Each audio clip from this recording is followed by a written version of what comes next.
Buenas tardes.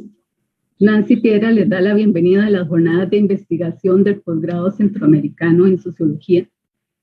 El día de hoy vamos a tener dos mesas de trabajo. Una a las 5 de la tarde, que va a ser sobre el tema de migración y movilidad humana. Y, por supuesto, la que nos convoca en este momento, que es sobre el tema del trabajo y el mundo laboral. Les invitamos a participar y permanecer con nosotros y nosotras en ambas mesas de discusión. Vamos a contar con dos ponentes, José Esquivel y Fabricio Montanini, así como los comentarios del doctor Roberto Ayala, a quienes les doy la bienvenida y agradecerles por estar compartiendo este espacio con nosotros y nosotras. Ambas personas están estudiando dos sectores laborales que se caracterizan por ser actividades que se relacionan con el uso de las plataformas digitales y con el uso de las tecnologías de la información y comunicación. Nos permiten considerar sus trabajos, las actividades económicas, desde lo que se ha empezado a nombrar como economía digital, irrumpiendo con ello con nuevas formas de trabajo ligadas al uso del Internet, a las plataformas más digitales, donde estos trabajos se caracterizan por la heterogeneidad.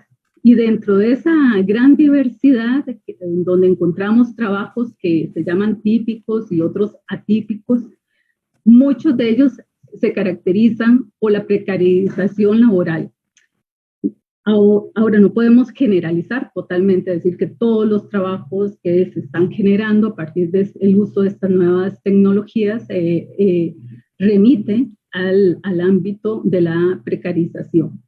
Bueno, justamente sobre estas temáticas es que nos van a hablar las dos personas que nos están compartiendo sus conocimientos. En este caso voy a presentar a los dos ponentes y también al comentarista. Tenemos a José Esquivel Román, como antes les decía, que es sociólogo, egresado de la Escuela de Sociología y la Maestría Centroamericana de Sociología de la Universidad de Costa Rica. Ha trabajado temas relacionados con migración, élites económicas y trabajo. Y laboró para el Instituto de Investigaciones Sociales y ha trabajado como docente en diversas universidades del país. También contamos con el licenciado Fabricio Montanini Salazar, licenciado en Sociología, egresado de la Maestría Centroamericana en Sociología y becario del Instituto de Investigaciones Sociales de la Universidad de Costa Rica en el año 2018. También ha colaborado y es colaborador del Instituto de Investigaciones Biomédicas. Ha trabajado los temas de los conflictos socioambientales, disputas por el agua en áreas urbanas y sociología, y trabajo en relación con las nuevas tecnologías de la información, temática que hoy justamente va a trabajar y exponernos. Y finalmente contamos con la participación del doctor Roberto Ayala, que es comentarista, es profesor catedrático de la Escuela de Sociología, fue director de la maestría y actualmente es profesor y es integrante de la Comisión Académica de la Maestría Centroamericana en Sociología. Sus áreas de interés y en las cuales trabaja, da docencia e investiga están relacionadas con teorías sociológicas, epistemología de las ciencias sociales, teoría del desarrollo y sociología económica, teoría del Estado. También trabaja aspectos relacionados con la dialéctica y el marxismo. Así que muchas gracias por estar acá de nuevo y vamos a iniciar el panel con la participación de José Esquivel Román. Bueno, muy buenas tardes. Primero, un gusto, un agradecimiento muy importante a Nancy, a Roberto por comentar, a Fabricio por acompañar y en general a todo el esfuerzo de las jornadas de la maestría. Bueno, Súper al grano porque 20 minutos dijeron. El título de la ponencia en realidad está reflejado en el proyecto de investigación de la maestría, es Modelos de Organización del Trabajo y Condiciones Laborales en Costa Rica. Estudio de dos piezas del sector de manufactura avanzada, del año 2010 al año 2014. A ver, vamos a intentar hacer una exposición pues bastante acotada. Sí, voy a hacer mención del objetivo general de la investigación y de los objetivos específicos, porque si el proyecto está y los hallazgos los voy a estructurar bastante en función a esto. Entonces, como objetivo general tenemos comprender los modelos de organización del trabajo y su relación con las condiciones laborales, así como la regulación de las relaciones laborales. Esto refleja pues, muy claramente cuál es el marco teórico desde el cual se parte. Es una matriz epistemológicamente crítica, marxista, pero toma de referencia algunos conceptos, algunas categorías más propias de la teoría de la regulación. Entonces estamos viendo una organización del trabajo y la consecuencia de esta organización del trabajo sobre condiciones laborales. ¿Okay? Objetivos específicos, caracterizar las condiciones determinantes del régimen de acumulación, del modelo económico, y del modo de regulación de este régimen de acumulación. Ahora cuando vayamos a los hallazgos, vamos a ver por qué esta conexión tan específica entre modo de regulación y régimen de acumulación. Después, identificar los modelos de organización del trabajo presentes en las empresas analizadas. Tercero, comprender la relación entre los modelos de organización del trabajo, lo que en otras escuelas se podría llamar el Fordismo, Taylorismo, Toyotismo, régimen flexible, etcétera, y las condiciones de trabajo, así como los mecanismos de regulación de las relaciones laborales. Aquí partimos de un marco general, hay un patrón de acumulación global, ¿no? A partir de los 80 hay un cambio drástico, hay una interconectividad. Después de los 90, sobre todo, se acelera con las TICs. La caída del muro de Berlín permite una conexión de regiones del mundo, de mercados en el mundo, que amplifica completamente las posibilidades del capitalismo, no solamente para la venta de productos, sino para la producción, los insumos, etc. En este contexto, Costa Rica se conecta de una forma bastante particular respecto al régimen al resto de países de la zona centroamericana. Algunos países tienen como una forma de integración incluso las migraciones.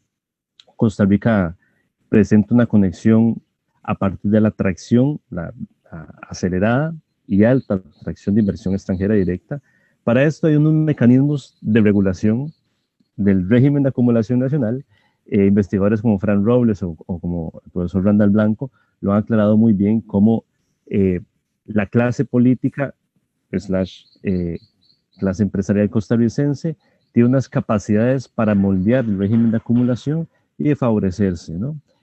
Los CATs, todos los favores fiscales, todos los tratados de libre comercio, los acuerdos internacionales que permiten ciertas formas de hacer negocios en la Costa Rica de los 90 y sobre todo del siglo XX. Aquí es muy, pero muy claro los esfuerzos, por ejemplo, de CINDE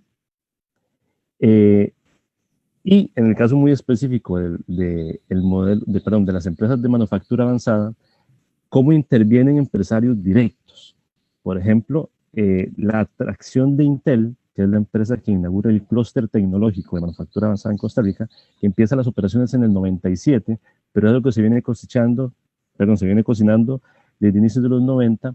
La figura a la cual se le suele achacar esto es al expresidente, y vamos a ver qué pasa en las próximas elecciones, José Figueres Ferrer.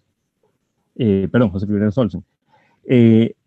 Aquí hay un elemento súper importante. Uno se pregunta, bueno, y fue solo la Figueres y sus deseos de moldear una dirección de empresas atraídas hacia las zonas francas en Costa Rica.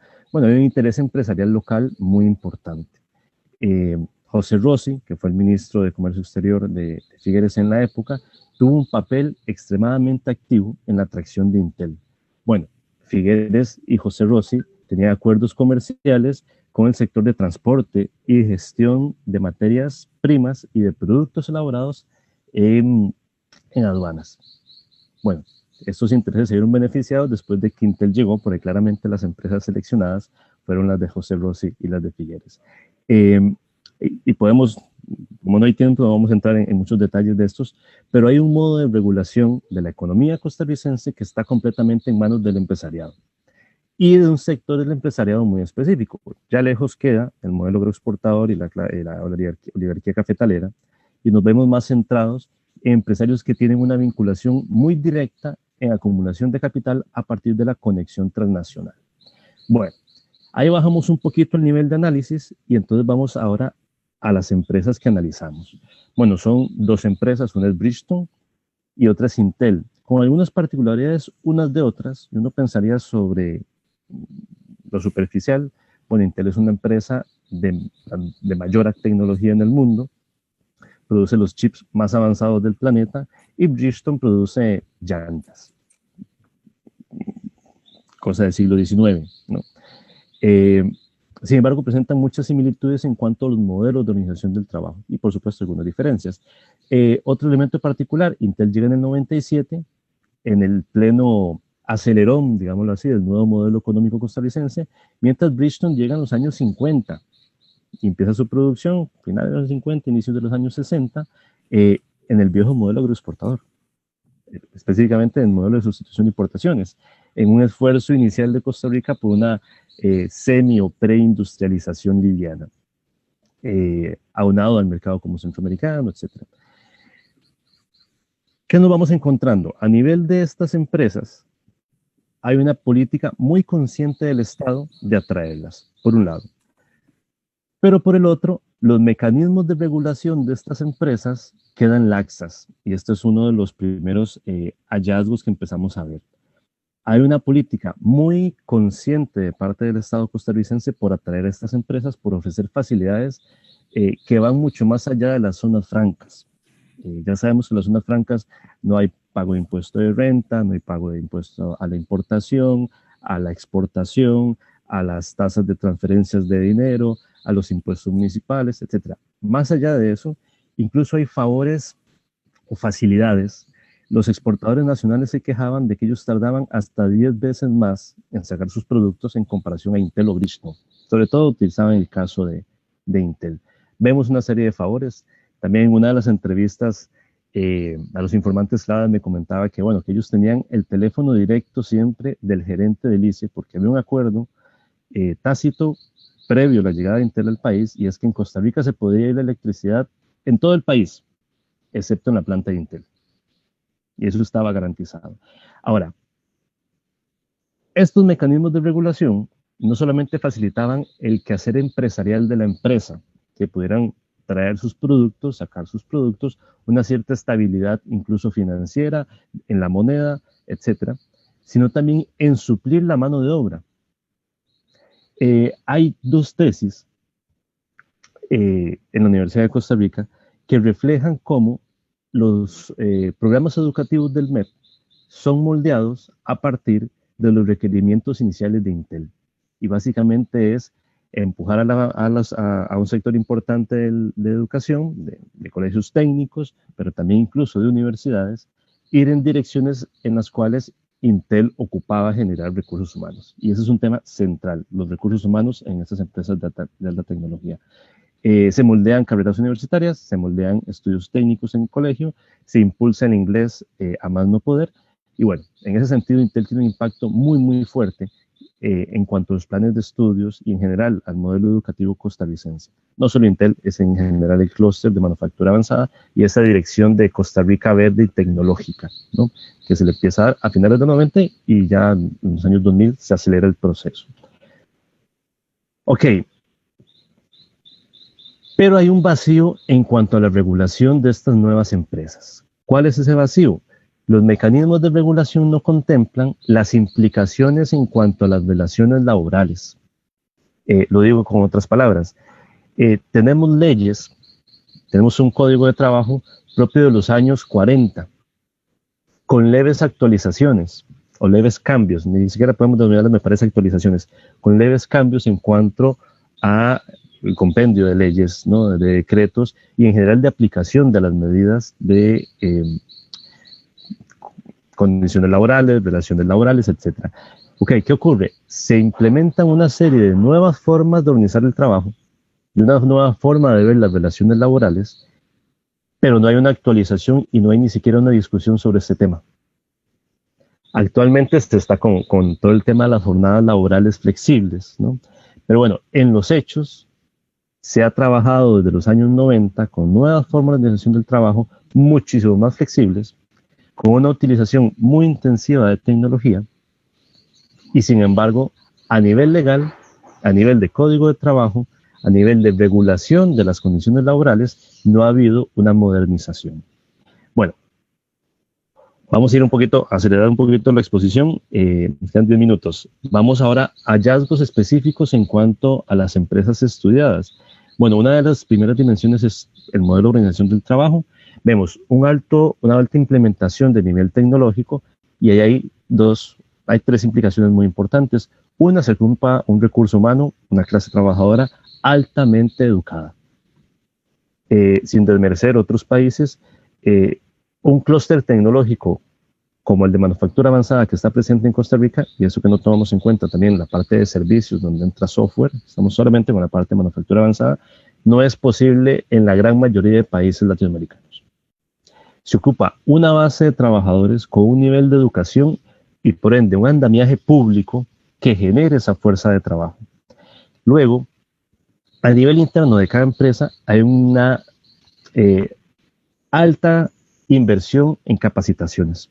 Hay una alta inversión en la preparación de esta fuerza de trabajo. Y esa alta capacitación les permite llevar a cabo una flexibilización en la utilización de la fuerza de trabajo.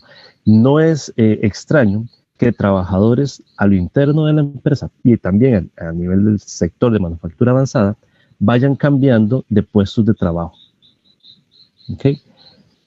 Hay un beneficio muy importante para la empresa, ¿no? Que es la flexibilización. Cambian los tiempos de producción, cambia el mercado y ocupa Intel hacer un cambio drástico en cuanto a qué tipo de procesadores hacer, el ritmo de producción o el tipo de procesadores que deben de hacer, y hay capacidad de mover los trabajadores a nivel interno en distintas funciones para adecuarse a esas necesidades del mercado global. Esto con el modelo fordista o taylorista hubiera sido impensable. Hay un control de la calidad y de la productividad en el proceso de trabajo extremadamente drástico. Atrás queda la imagen del trabajador que llega con la tarjetita, en la maquinita esa, ¿no? Metía la tarjeta de papel, marcaba la hora de salida y la hora de entrada, y cuando iba a salir hacía lo mismo y marcaba la hora de salida. Y ese era uno de los mecanismos de control, ¿no? del trabajo. Bueno, tanto en Bridgestone como en Intel hay un control de la calidad, de la productividad de cada trabajador que está completamente cuantificado. No solamente en qué utiliza cada minuto de trabajo, ¿no? Cuánto se conecta, qué está haciendo mientras está conectado, qué hace cuando está con una máquina o qué hace cuando está trabajando con una computadora. No solamente eso, sino hay una serie de indicadores inmensos de las capacidades y de la productividad de ese trabajador. Hay unidades completas de estadística, de análisis de los trabajadores para poder medir. Hay mecanismos de supervisión y de comunicación muy marcados. Hay un control muy fuerte y hay mecanismos de supervisión y de comunicación. Muy claramente la comunicación es una comunicación individual y este es un entendido en las dos empresas y en general en el sector, por lo que he conversado con otras fuentes. Nunca hay negociación colectiva. Nunca. Hay negociación individual. Y en algunas medidas para temas muy laxos, y cuando digo laxos, llámese la fiesta de fin de año, la actividad recreativa del mes, etcétera, llega a haber coordinación en un departamento, pero a esos niveles, ¿no? Hay una división del trabajo marcada, pero con multifuncionalidad de labores, y hay una flexibilidad en cuanto a la demanda de fuerza de trabajo. ¿Qué me refiero con esta flexibilidad de la demanda? Bueno, mercado cambiante a nivel global, necesidades de producción heterogéneas, que pueden cambiar muy fácilmente. Ahí las empresas han utilizado dos medidas. Una, lo que ya mencioné anteriormente, esa capacidad de los trabajadores de poder cumplir con diversas funciones. Y dos, el outsourcing.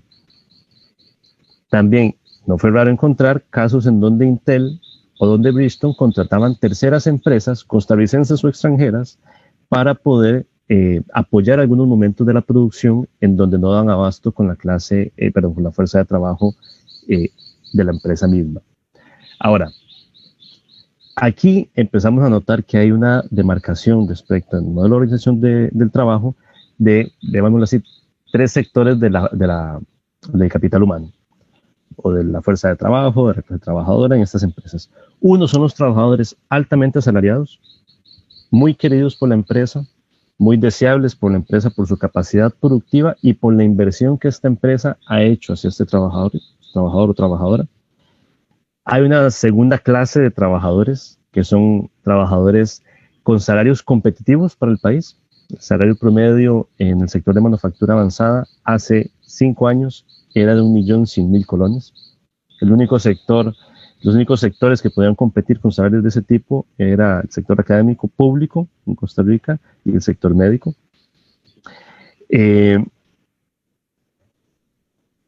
Vemos por un lado entonces una segunda línea de trabajadores que tienen una capacidad, una flexibilidad de trabajo, hay una inversión en cuanto a formación. Sin embargo, son trabajadores que diariamente tienen que estar demostrando esta productividad. Están estos mecanismos de supervisión muy fuertes, muy marcados, y hay una serie de estímulos constantes. Ahorita cuando vayamos a condiciones laborales hablamos del tema de los estímulos, que es algo central. Y un tercer sector, que son los trabajadores del outsourcing. Los trabajadores de seguridad, los trabajadores de limpieza, los trabajadores muchas veces de proveeduría, etcétera, que no forman parte de los trabajadores estables, de los empleados de Intel o de Bridgestone, forman parte de terceras empresas, ¿no? Ok, respecto a condiciones laborales, vemos jornadas en principio ordinarias. Sin embargo, de nuevo, se cuenta con una metodología, y de nuevo aquí vemos el tema de código de trabajo, ¿no? De trabajo por objetivos. Aunque hay una contratación por 8 horas diarias, hay una serie de objetivos que si no se cumplieron esas 8 horas, el trabajador no solamente se queda trabajando extra para cumplir con esos objetivos, sin pago de horas extra en muchos casos, sino que es una autoimposición del trabajador. Y aquí es donde viene el tema de los estímulos. Han creado, por medio de acceso a consumo, una serie de estímulos muy atractivos para esta nueva clase trabajadora, o esta clase trabajadora contemporánea con nuevas particularidades culturales, ¿no? Altamente atractiva, que ven altamente atractivo el consumo. Entonces, empresas como Intel o Bridgestone presentan estímulos como les tienen el gimnasio de la empresa, tienen regalías con tarjetas de crédito, tienen regalías con otras compañías que venden electrodomésticos para comprarse un teléfono, para comprarse una computadora. Si cumplís con tu horario de trabajo, llegas temprano todos los días, tienes un bono de $100, $200 al final del mes. Si tenés una meta de producción y alcanzás el 100% de esa meta o alcanzás un 120% de la producción de ese mes, tenés un extra también en tu salario de $100, $200. Si hay un momento en donde se ocupa contratar personas para un periodo de tiempo específico, corto, para funciones muy específicas, y facilitas el conseguir esos trabajadores, te dan también un bonus. La palabra clave esta es bonus. Bonos de productividad. Eso escala tan fuerte, y en las entrevistas que realicé, fueron 10 entrevistas a trabajadores, sobre todo. Después hay otras entrevistas a no trabajadores de las empresas, 10 trabajadores de cada una de las empresas, que hacían muchísimo hincapié en que las condiciones laborales eran ideales y hacían referencia siempre a los bonos. No observaban, por ejemplo, que en muchas semanas hacían 12 horas extra que no eran remuneradas directamente, pero que como alcanzó la productividad recibieron un bonus.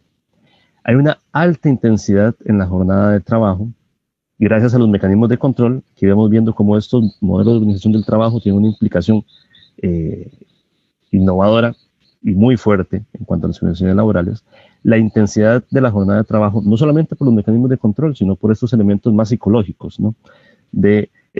Estoy compitiendo conmigo y con el compañero de la par para ver cuál es el empleado del mes y poder sacar ese bonus extra a final de mes, porque con ese bonus extra, bueno, pues me voy de vacaciones. Hay un tipo de flexibilidad, hay una flexibilidad muy marcada en cuanto a las labores realizadas, los horarios de trabajo y las condiciones de cada una de estas labores. Hay un proceso de comunicación muy virtualizado, muy formalizado, obviamente, todo pasa por escrito, y hay un proceso de contratación y despido con procesos completamente individualizados, como hice referencia anteriormente. Y aquí llegamos a un elemento central respecto a las condiciones laborales y conectamos con el tema de relaciones laborales, y es la nulidad de la capacidad de organización de los trabajadores al interno de estas empresas. Ninguna de las empresas tiene sindicato, ninguna de las empresas permite la sindicalización en los hechos. Las amenazas y el fantasma del sindicalismo en estas empresas es muy marcada. Los mismos trabajadores, dos de los trabajadores me comentaron en el caso de Bristol que hubo una intención en algún momento, en el año 2005, 2006, hubo una situación, perdón, no, en el año 2008, 2009, con la crisis económica, hubo un momento en donde la empresa realizó una serie de despidos, hubo un intento de sindicalización y conllevó al despido inmediato de los trabajadores que estuvieron coqueteando con la idea de la sindicalización. Como resultado en esa crisis de 2008-2009, lo que ocurrió fue un despido de los trabajadores y una recontratación, perdiendo muchísimas de las condiciones salariales beneficiosas que tenían trabajadores con 10, 15, 20 años trabajando en la empresa. Y ante esa situación no hubo una capacidad de negociación colectiva. Y esa es una de las conclusiones marcadas del estudio, ¿no? Y ya como me voy acercando al cierre, sí. Hay una serie de condiciones laborales, las cuales son unilateralmente determinadas por la patronal, por la empresa y por las necesidades competitivas que tiene esta empresa.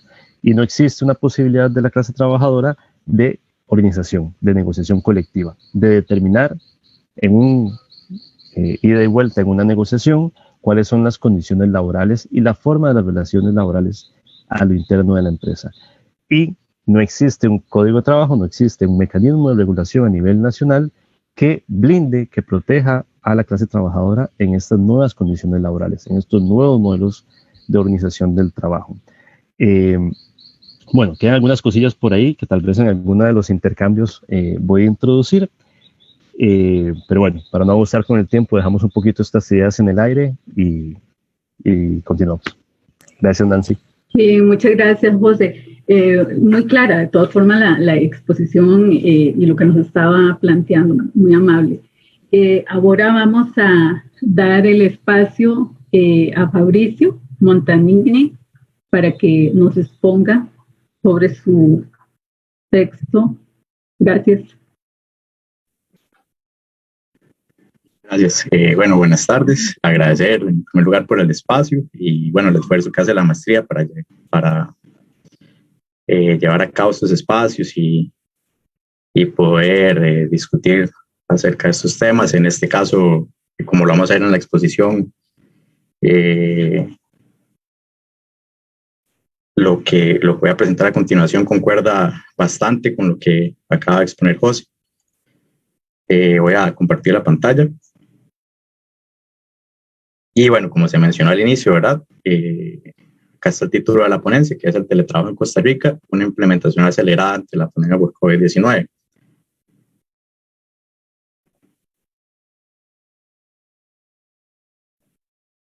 Ahora sí.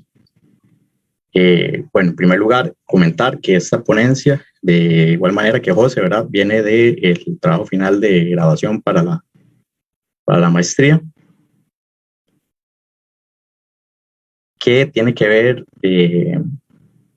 estoy teniendo problemas aquí con la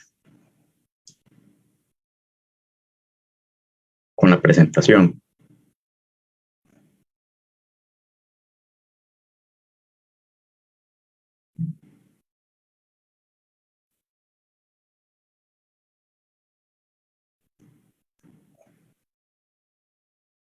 Bueno, para ir adelantando y no perder tiempo de la exposición, lo que les quería comentar, ¿verdad? Es que la ponencia viene del trabajo final de graduación y lo que voy a mostrar a continuación es pues como un adelanto de lo que he estado elaborando, más que todo con elementos contextuales. Y ya en lo que es propiamente la investigación que estoy desarrollando, sí quiero profundizar en las implicaciones que tiene el teletrabajo en las dinámicas de las personas que lo llevan a cabo, principalmente en cuestiones de vida cotidiana, por ejemplo, en temas de espacio, principalmente que hay un traslape entre algo que tradicionalmente estaba separado, que era el espacio laboral con respecto al hogar. Ahí también entra cuestiones como roles de género, que se combinan funciones también. Yo creo que voy a detener la presentación y lo voy a hacer igual que José, porque como que no me está cargando.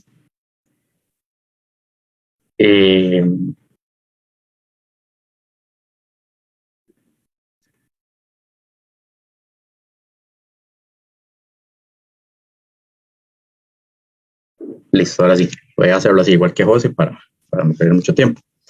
Entonces, como les mencionaba, ¿verdad? El interés de ese proyecto de investigación de la maestría va por esa línea, profundizar en eso.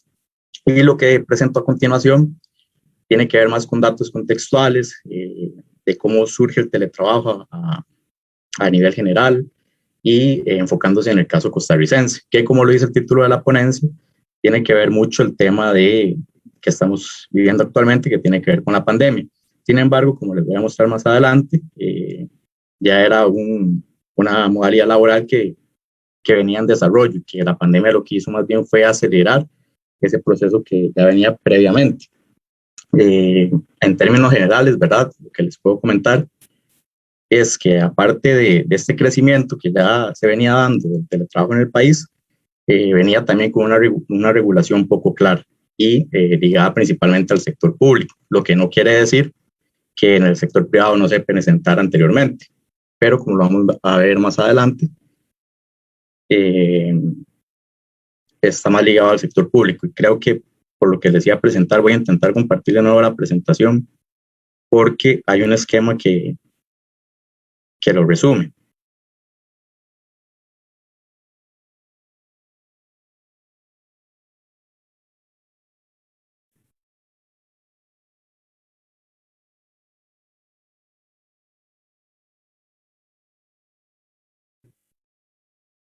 Yo le estoy viendo bien, Fabricio. Y ahora sí, ok, perfecto. Ok, entonces, antes de entrar a esos elementos contextuales ya puntuales del teletrabajo, sí es importante acotar qué es lo que se entiende por teletrabajo, ¿verdad? Y es importante no confundirlo con simplemente un trabajo a distancia, sino que como está en la diapositiva, existen 3 condiciones básicas para el teletrabajo, que en primer lugar tiene que ver con el espacio físico, ¿verdad? Que es distinto al lugar en el que se necesitan los resultados. Tal vez eso sí concuerda con el trabajo a distancia, entiéndase trabajo a distancia, ¿verdad? Qué sé yo, que un zapatero que puede producir en su casa, ¿verdad? O ya algo más ligado a un trabajo tradicional. Entonces en eso sí se concuerda, ¿verdad? En el trabajo a distancia.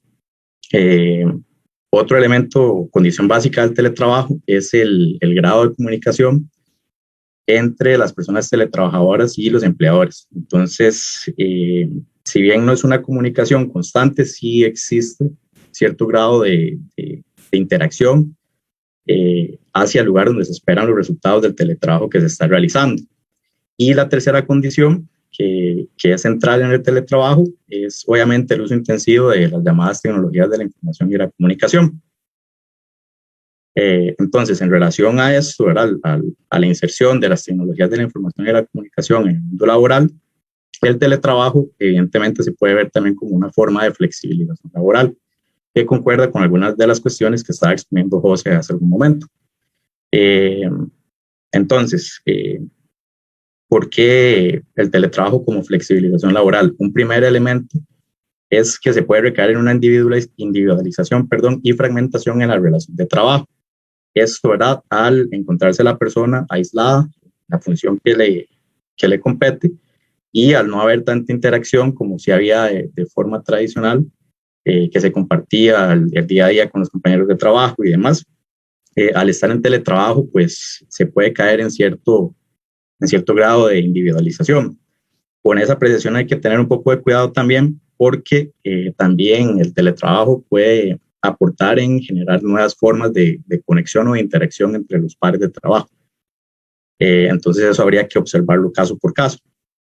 Otro elemento del teletrabajo como flexibilización laboral es la posibilidad de caer en situaciones de precarización laboral, que era un poco lo que les comentaba al inicio de la exposición, como ya sea dificultades para separar el trabajo de la vida familiar, lo que les comentaba, la reproducción de roles de género, la cuestión del aislamiento que le acabo de comentar, y también cuestiones como las de dificultades para comprender el trabajo que toca realizar al no tener un enlace directo o al momento, ¿verdad? Para tener cualquier duda que se tenga en determinado momento.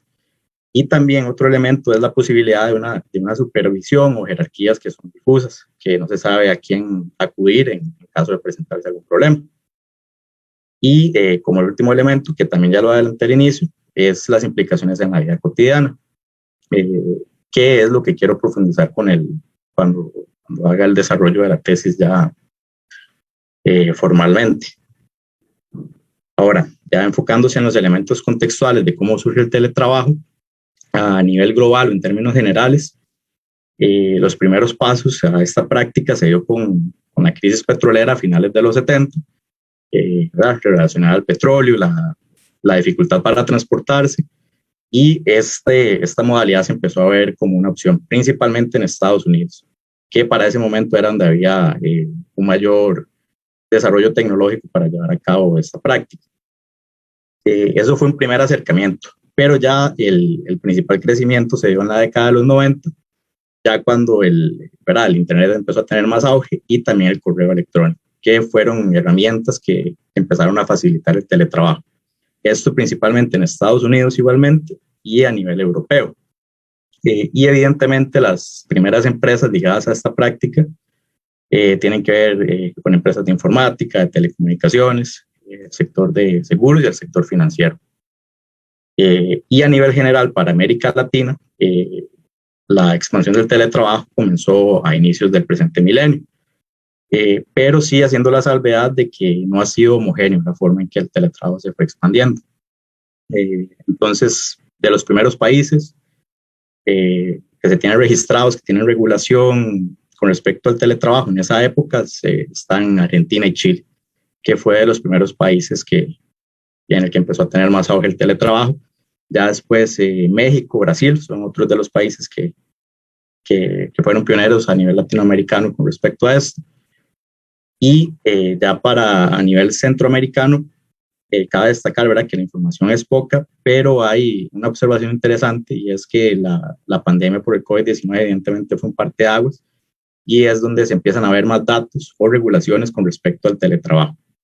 Entonces, como lo marco ahí en la diapositiva, lo que es Panamá y El Salvador, a raíz de la pandemia, sacaron una ley, ¿verdad?, para regular propiamente el teletrabajo, y se hace mucho hincapié en lo que es el teletrabajo ante situaciones de crisis. No solamente con respecto a la pandemia de este momento, sino que se plantea como a futuro de posibles crisis venideras. Lo que es el caso de Costa Rica, ahorita lo voy a repasar en detalle, pero sí existía una regulación previa, esto tomando como parámetro la pandemia. Y lo que es Honduras, Nicaragua y Guatemala, las regulaciones sí son un poco más limitadas. Por ejemplo, el caso nicaragüense lo cataloga como trabajo a distancia, y no se hace tanto la distinción que mencioné al inicio, sino que mete como en un mismo saco lo que es teletrabajo o cualquier otro trabajo a distancia. En Honduras, similar, la regulación que hay es muy ligada al trabajo tradicional, y en Guatemala sí es prácticamente inexistente la regulación del teletrabajo. Eso no quiere decir, ¿verdad?, que no es que no se lleve a cabo el teletrabajo, sino que en tema regulatorio pues es escaso lo que hay.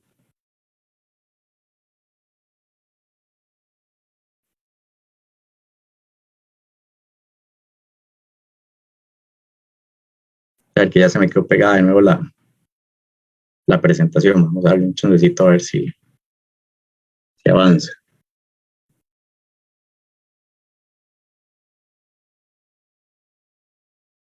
Ahora sí.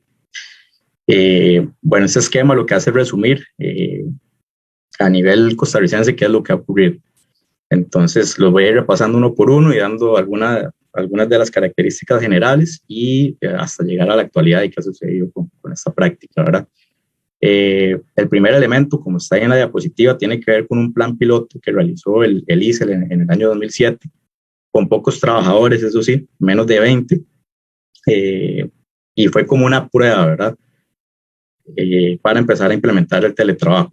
Lo que se vio en términos generales fueron resultados positivos y entonces esto lo que hizo fue llamar la atención para que otras instituciones públicas también llevaron a cabo planes piloto, ya sea la UNED, perdón, el Banco de Costa Rica, está por ahí también, la Compañía Nacional de Fuerza y Luz, empezaron, ¿verdad?, en esa época a desarrollar planes piloto. Debido al éxito, ¿verdad?, que tuvieron esos planes piloto, pues el teletrabajo empezó a ser mayormente considerado en el sector público. Entonces, para el año 2008, ante la crisis financiera de ese año, no sé si lo recuerdan, me imagino que sí, ¿verdad?, surgió el Plan Escudo, y dentro de ese Plan Escudo que había surgido para afrontar la crisis, un elemento que estaba ahí era el teletrabajo. Esto en el sentido principalmente se enfocaba mucho en intentar mejorar las condiciones laborales de las personas del sector público. Y de igual manera, pues que siguieran, ¿verdad?, trabajando y ahorrar costos en ese momento, eso ante la crisis. Ahí, como elemento contextual general, también hay que tener en cuenta que para esos años también estaba en discusión el tema del TLC, que evidentemente pues se buscaba un impulso de la inserción de nuevas tecnologías en la economía y que también podría haber estado incidiendo en que el teletrabajo pues empezara a regularse en esa época. Ya igual para el año 2008 surge un decreto ejecutivo, el que está ahí mencionado, que ya es concretamente relacionado al teletrabajo, que es intentar promocionar el teletrabajo en las instituciones públicas. Y de igual manera, como lo mencioné con el Plan Escudo, al inicio el teletrabajo estaba como visto para intentar mejorar las condiciones de vida de los empleados del sector público. Ya para el año 2009 ocurrió algo interesante, que es otro decreto ejecutivo, que es el incentivo del teletrabajo ante la epidemia por la influenza H1N1. Pero eso no aplicaba para todo el sector, no solamente para mujeres embarazadas, que era como considerado el grupo más vulnerable en ese momento ante esa influenza. Entonces, ese decreto ejecutivo lo que hacía era incentivar a que las mujeres embarazadas del sector, siempre y cuando la función lo permitiera, pues que se desarrollaran en teletrabajo. Ya después hay un vacío regulatorio y brinca hasta el año 2013.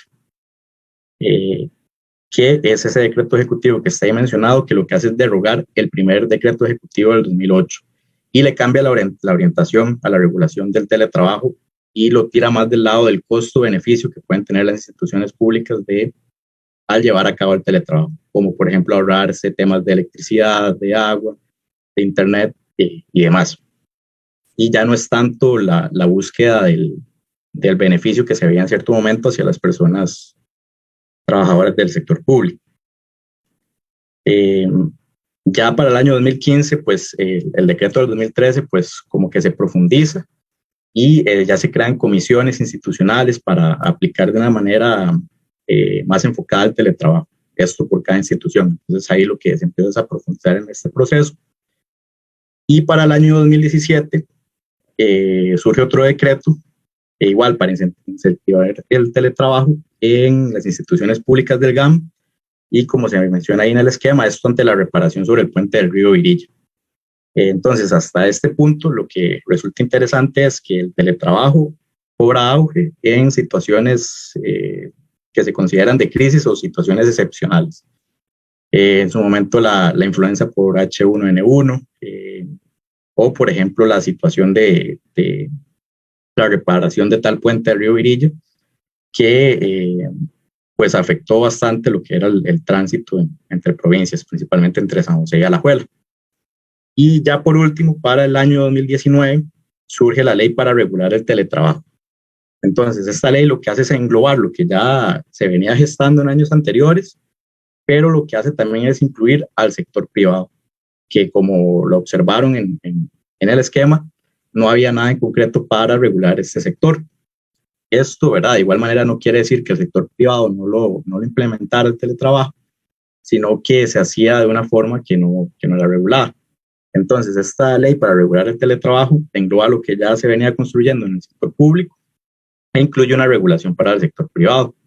Y está orientado principalmente en ciertas garantías y como por ejemplo la necesidad de que el teletrabajo esté estipulado en el contrato como una de las funciones a realizar y que no sea a la libre. Y también se mencionan ciertas responsabilidades empresariales para brindar las condiciones para el teletrabajo. Esto igual, ¿verdad? No quiere decir que en la práctica o en la realidad ocurra tal cual como lo plantea la ley, pero sí ya es un primer acercamiento regulatorio hacia esa vía.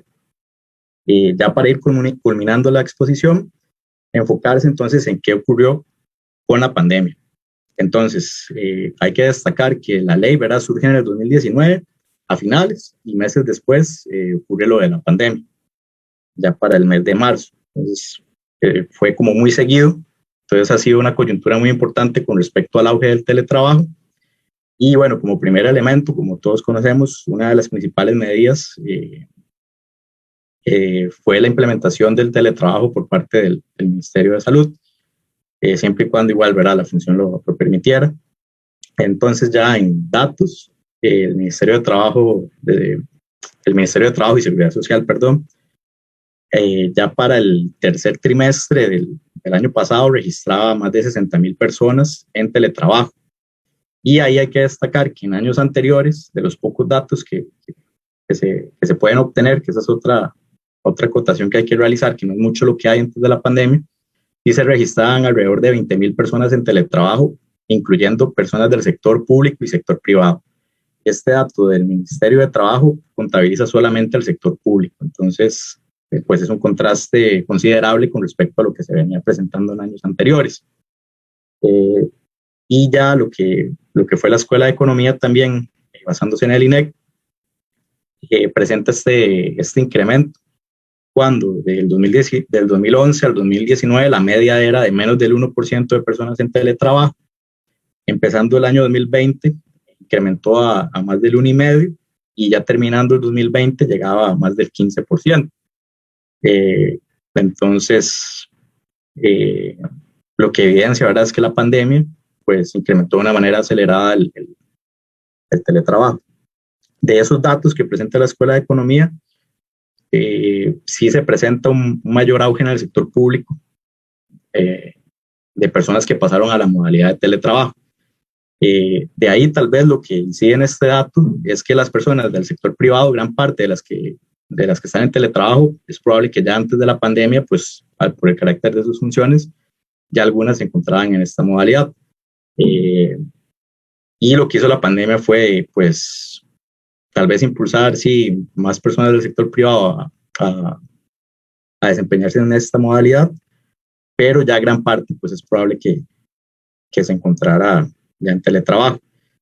Y viceversa, al contrario con el sector público, que tal vez no era tan valorado el implementar el teletrabajo, y pues la situación excepcional de la pandemia pues aceleró este proceso.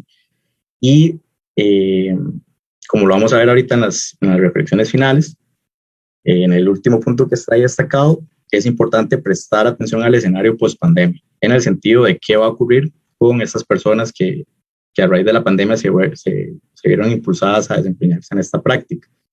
Si este escenario, digamos, se va a mantener, si las personas pues van a volver a sus lugares de trabajo, o si más bien ciertas empresas o ciertas instituciones pues vieron más rentable mantener a estas personas en teletrabajo, que sería un escenario importante de considerar en un escenario post-pandemia, que bueno, al parecer no estamos tan cerca de eso, o si más bien pues disminuye de nuevo la cantidad de personas en teletrabajo. Entonces, a nivel general, un primer condicionante del teletrabajo fue el auge de las TIC, como lo vimos hace un momento. Y el otro elemento que es importante destacar, como lo mencioné hace un rato, es que ante situaciones excepcionales el teletrabajo se torna llamativo. Lo vimos a nivel nacional con lo que les mencionaba de la influenza, del arreglo del puente, y también a nivel global, como por ejemplo con la crisis petrolera en su momento. Y otro elemento a destacar es no solamente cerrarse en que el teletrabajo solamente puede tener o consecuencias que son valoradas positivamente o negativamente, sino que puede ser una combinación en el sentido de tomando en cuenta las situaciones de posibilidad de precarización laboral que les comenté hace un rato. Puede ser que se presenten, puede ser que no, o puede ser que se presenten, pero las personas que están en esta práctica no lo consideren así o no lo valoren negativamente, y más bien destaquen algunos de los beneficios que pueden obtener de encontrarse en esta práctica, que son elementos que iré investigando con el desarrollo de la siguiente parte de la investigación. Y pues básicamente eso sería por el momento. Perfecto, muchas gracias, Fabricio, muy interesante. Ahora vamos a pasar a los comentarios de Roberto, que va a contar con 20-25 minutos de tiempo. Gracias. Gracias.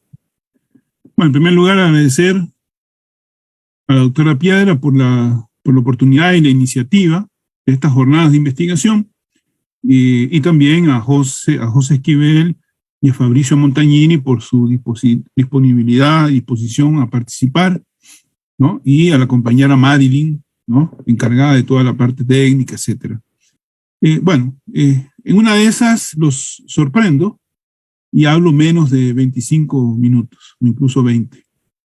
Digo eso porque en realidad lo que tengo son observaciones puntuales, ¿no? En razón de que, me parece que hay una cierta proximidad entre los temas de los dos trabajos, ¿no? El de Esquivel un poco más amplio, ¿no? Aunque también centrado en un tema específico, que es la manufactura avanzada, que se desarrolla en básicamente las zonas francas del país, replicando esquemas que tienen ya 30, 40 años o más en otras regiones del mundo, otros países, y el trabajo de Fabricio más centrado en un tema un poco más específico y más reciente, que es el teletrabajo, ¿no? Como él ha planteado varias veces, particularmente enfatizado a raíz del tema de la pandemia. Entonces, lo que quiero hacer son algunas consideraciones. Voy a invertir el orden de las presentaciones originales. Voy a comenzar con la de Fabricio para ir de aspectos particulares y cerrar con lo más general. En primer lugar, el tema de Fabricio, dicho sea de paso, ambos fueron muy buenos estudiantes de la maestría, ¿no? Fue un gusto trabajar con ellos como estudiantes. En el caso de Esquivel, ya con una cierta trayectoria como investigador y docente, incluso en la Escuela de Sociología, que esperemos pudiera retomar y volver a la escuela. Y Fabricio, que fue un muy buen estudiante, tanto en la escuela como en la maestría, y siempre es un gusto ver que estén avanzando con sus trabajos de finales de investigación.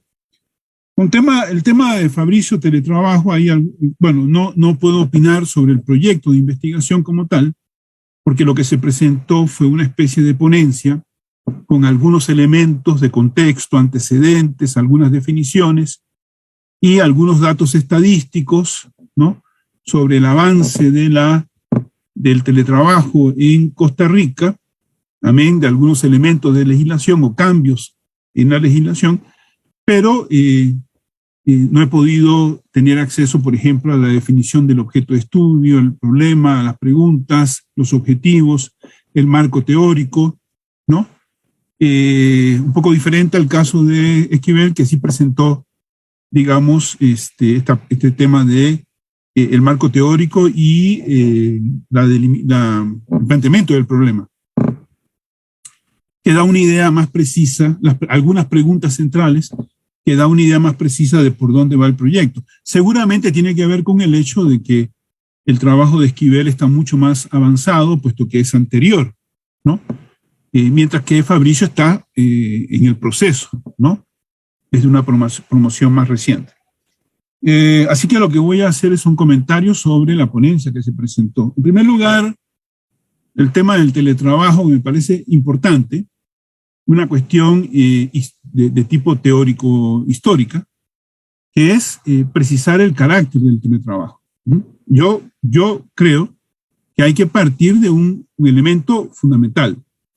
El teletrabajo, en la medida en que está relacionado con las tecnologías de la información y la comunicación, la telemática y todos esos elementos que tienen unos 30, 40 años, ¿no? 50 en el mejor de los casos, yo creo, me parece que hay que partir de que el teletrabajo como opción, como posibilidad, es un gran avance. Es un gran avance científico-tecnológico en general, ¿no? El hecho de que hoy podamos disponer de las herramientas vinculadas que son utilizadas en lo que llamamos teletrabajo es, sin duda, un avance científico-tecnológico muy importante que va a tener consecuencias a mediano y largo plazo, no solo en términos en el ámbito económico, que las tendrá y que serán muy positivas, en el sentido fundamentalmente de aumentar la productividad del trabajo, ¿no? Aumentar la productividad del trabajo, con lo cual se allana el camino de mediano y largo plazo hacia la reducción de la jornada laboral, ¿no? De la reducción del tiempo de trabajo, que es un paso inevitable y necesario a mediano y largo plazo, ¿no? En algunos sectores incluso a corto plazo, ¿no? Es un paso fundamental para poder avanzar en la reducción de la jornada laboral. La reducción de la jornada laboral es un paso fundamental posibilitado por las innovaciones tecnológicas, un paso fundamental para avanzar en la desactivación de la bomba de desempleo que se viene acumulando e inevitablemente el aumento en la productividad del trabajo que provoca el capitalismo, por su carácter competitivo y por tanto la tendencia a desarrollar innovación tecnológica en el marco de esa competencia, el aumento de la productividad del trabajo tiene este ángulo positivo que es crear condiciones para una reducción de la jornada laboral general, puesto que podemos producir más en menos cantidad de tiempo y con menos recursos, ¿no? Y eso se va a terminar imponiendo porque vivimos en una época en que se genera muy poco empleo, un capitalismo que genera muy poco empleo, y además de mucho empleo precarizado. Entonces, me parece importante dedicar algunos párrafos a establecer la importancia histórico, social y cultural, los impactos sociales y culturales, políticos que tiene este nuevo salto adelante en el marco de la técnica de producción, ¿no? Que desde cierto punto de vista es clave por supuesto, clave en el proceso histórico-social, el proceso evolutivo, el proceso civilizatorio. Por supuesto que este avance científico-tecnológico se implementa en el marco del capitalismo. Y eso quiere decir del capitalismo general y del capitalismo periférico en particular. Y eso quiere decir que tiene ángulos positivos y un costado, no, digamos, no tanto. En el sentido de que, por un lado, crea condiciones para la reducción de la jornada laboral, con todo lo que eso implica en términos sociales y culturales, ¿no? Mayor disponibilidad de tiempo de ocio recreativo, formativo, etcétera, mayor tiempo para tener acceso a los recursos culturales y, por tanto, implicación sobre el funcionamiento de la democracia, la estructura, todo eso. Pero también hay que decir que en la medida en que es un avance científico-tecnológico que se apoya que se da en el marco del capitalismo, también tiene este otro ángulo, ¿no?, típico del capitalismo, que es aumentar, ¿no?, la productividad del trabajo como fundamento para incrementar la tasa de rentabilidad. Es decir, aumenta la tasa de explotación, ¿no?, como base para aumentar la tasa de ganancia. Es un fenómeno clásico, típico, estudiado por Marx y Engels hace ya 170 años y que se ha venido actualizando en ese periodo, ¿no? Es algo que ya conocemos bastante bien. Entonces, claro, yo creo que hay que separar el potencial social, cultural de este recurso de su aplicación en el marco del capitalismo. Hay que recordar en este momento que el capitalismo, por definición, tiene un carácter contradictorio. Por un lado, tiene un lado luminoso, crea condiciones para la emancipación humana, por otro lado, tiene un costado siniestro en el sentido de fundarse en la explotación del trabajo, distintas formas de opresión y la dominación.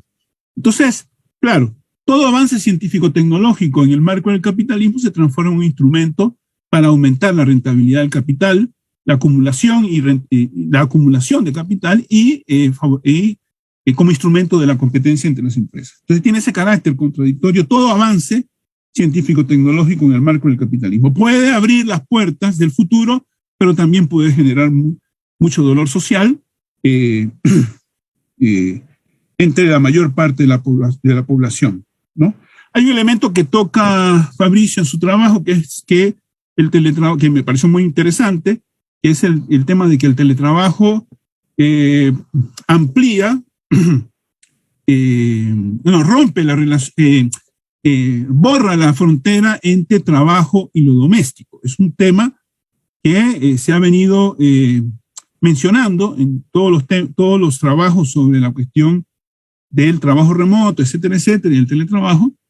Sin embargo, hay que decir que en ese tema sería importante revisar un poco la historia del proceso laboral y de la estructura económica, porque hay que decir que esa imbricación de lo doméstico y lo laboral fue siempre así. Es lo que había tradicionalmente. Esa relación de lo doméstico y lo laboral, esa fuerte imbricación, se rompe por primera vez con el capitalismo. Es en el capitalismo que se rompe, pero lo tradicional era que el trabajo estuviera incorporado en el ámbito de lo doméstico, la familia. En realidad costó mucho trabajo, ¿no? Le costó mucho tiempo y trabajo al capitalismo separar el trabajo de lo doméstico. Y eso porque implicaba un cambio cultural y de mentalidad muy importante. Y hubo una muy fuerte resistencia de parte de las poblaciones, de los grupos humanos, a esta separación. Y la separación tenía el objetivo, obviamente, una vez más, de aumentar la productividad del trabajo. Todo el capitalismo funciona en torno a el tema de cómo aumentar la productividad del trabajo. El tema de la relación del trabajo y lo doméstico es importante.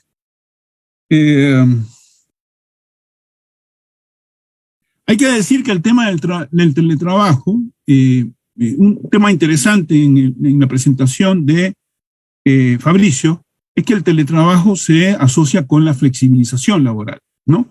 En el sentido de peores condiciones de trabajo. Hay que decir en eso, en relación con lo que decía al principio, de que el teletrabajo per se, ofrece una mayor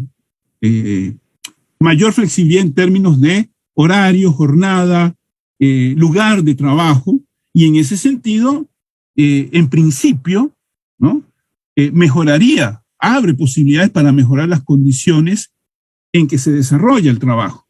Si yo puedo disponer de horario, jornada y negociar mi jornada, horario y lugar de trabajo, entonces puedo tratar de articularlo mejor con mis dinámicas personales. Nunca hay que olvidar que la jornada laboral tradicional supone un corte en la vida de las personas. Es decir, el tiempo de trabajo es un tiempo que se separa radicalmente de lo doméstico, de la vida cotidiana, y puede suponer serias dificultades para las personas. Por eso, por ejemplo, siempre cuando la gente tiene un horario fijo de trabajo y muy rígido, siempre tiene dificultades para hacer gestiones personales, familiares, ¿no?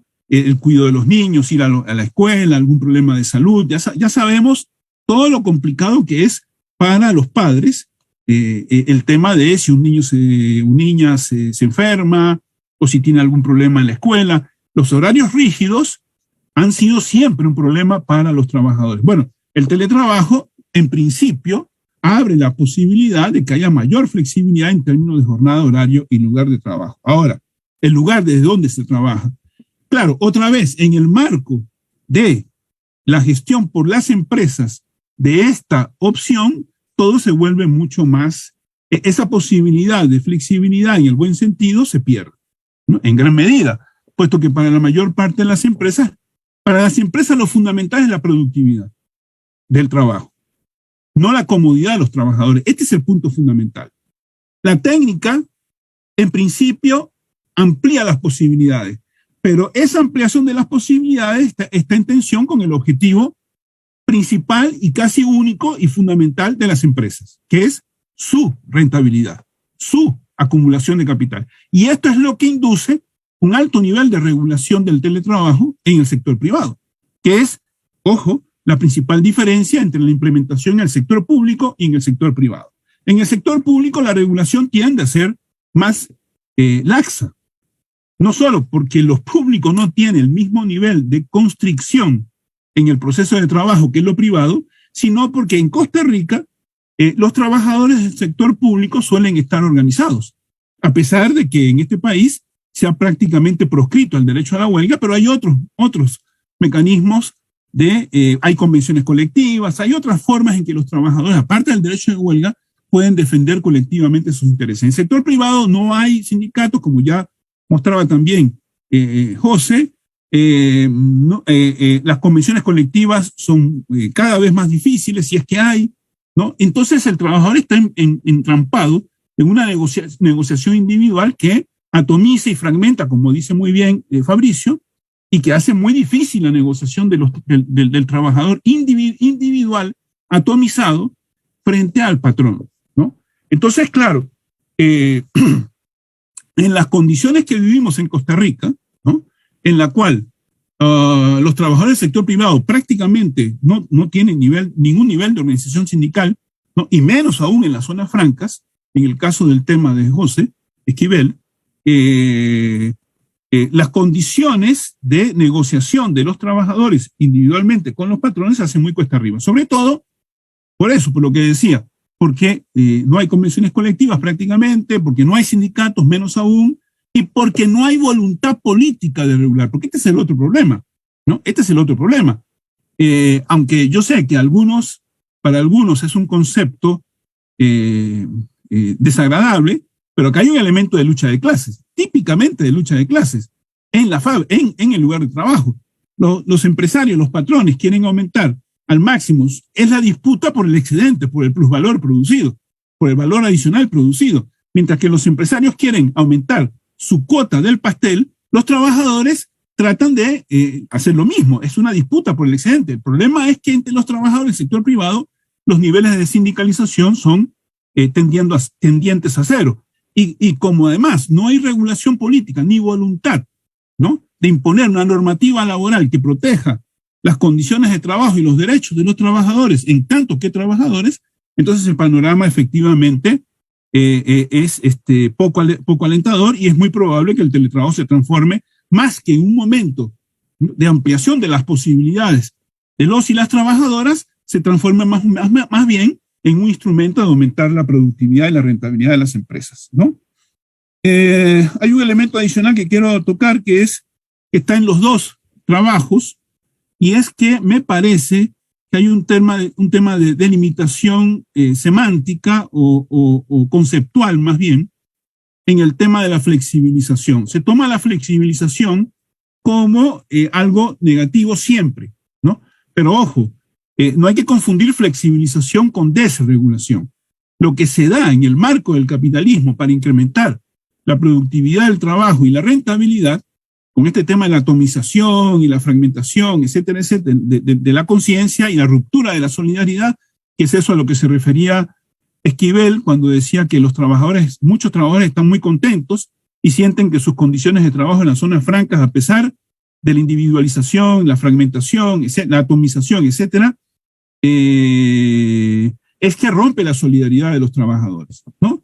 Y eso tiene que ver con el tema de que no es exactamente flexibilización, es desregulación, porque la flexibilización puede ser positiva o negativa. Por ejemplo, muchos trabajadores y trabajadoras aprecian, sobre todo el sector público, aprecian mucho el teletrabajo. ¿Por qué?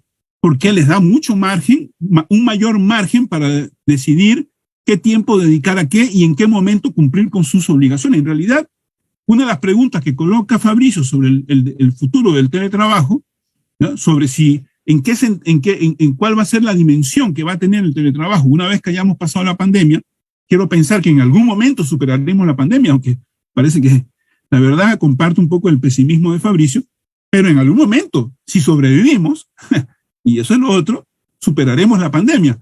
Entonces la pregunta de Fabricio es, ¿en qué nivel se estabilizará? Y el nivel en que se va a estabilizar va a depender en las condiciones que imperan en Costa Rica, sin organización sindical de los trabajadores, sin capacidad de negociar colectivamente sus condiciones de trabajo y salario, y sin voluntad política de parte de la élite, del sistema político de partidos, de regular las condiciones de trabajo y proteger los derechos de los trabajadores en las zonas francas y en todo el país en materia de teletrabajo, lo que va a ocurrir seguramente es que el teletrabajo se va a implementar en relación con las necesidades y los intereses de las empresas, de los patronos y no de los trabajadores. Eso es lo que va a ocurrir producto de las condiciones sociales, sindicales y políticas. Es más, la voluntad política imperante en el Estado, lejos de garantizar los derechos de los y las trabajadoras, más bien es contribuir a la situación de indefensión y de desprotección, ¿no? Sí.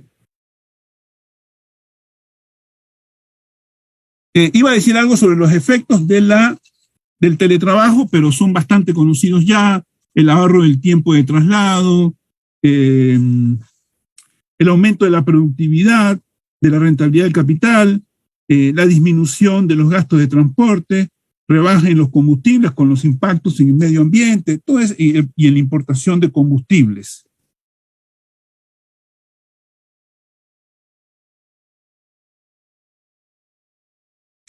Hay que decir también, para terminar con lo de Fabricio, que es un elemento importante que Fabricio anota, sociológicamente muy importante, que el teletrabajo corta el vínculo personal entre los colegas y compañeros de trabajo. Y este es un elemento importante porque, por ejemplo, en los estudios de surgimiento del capitalismo y de la nueva forma de organizar el trabajo por el mismo, el tema y también en el tema de la solidaridad de clase, de la posibilidad objetiva de construcción de la conciencia de clase y la solidaridad entre los trabajadores, es conocido que Marx en El Capital destaca el tema el hecho de que los trabajadores, a diferencia de los campesinos, están físicamente comparten un lugar, que es la fábrica, y que eso facilitaba el surgimiento de la conciencia de clase. Entonces, el tema que Fabricio plantea de que el teletrabajo rompe ese contacto, es importante sociológicamente notar ese asunto. Sin embargo, ese detalle, yo introduciría una variante. Marx insiste en la importancia para el surgimiento de la conciencia y la solidaridad de clase entre los trabajadores en relación con el tema de la copresencia física, pero en las condiciones del capitalismo de hace 100 o más años. Yo creo que el otro, si bien las tecnologías de la información y la comunicación y en su aplicación en el teletrabajo rompen ese contacto físico, por otro lado facilitan la comunicación, y no solo local, sino nacional e internacional. Entonces, es contradictorio. El teletrabajo, por un lado, puede debilitar el tema de la conjunción de los intereses de clase en la medida en que rompe el contacto por aquello que ya decía Marx en El Capital, pero por otro lado, en la medida en que facilita exponencialmente la comunicación, ofrece un vínculo adicional, un instrumento adicional para que se construya esa conciencia y solidaridad de clase en el sentido amplio de clase, de las familias trabajadoras, de los explotados y oprimidos, etcétera, etcétera. Termino con unas cuantas anotaciones más sobre el trabajo de Esquivel. Es importante esta distinción que hace José sobre modelo de acumulación, modo de regulación y organización del trabajo. Yo me preocuparía en ver un poco las dimensiones de cambio cultural y de mentalidades que José ya mencionó en las entrevistas que se han hecho, pero creo que habría que dedicar un apartado en el trabajo final de investigación a los aspectos específicamente culturales, ¿no? Y de mentalidad que se registran en las experiencias en zona franca. Es importante lo que se plantea del cambio en el modelo de acumulación y crecimiento que se da en los años, comienzo de los años 80,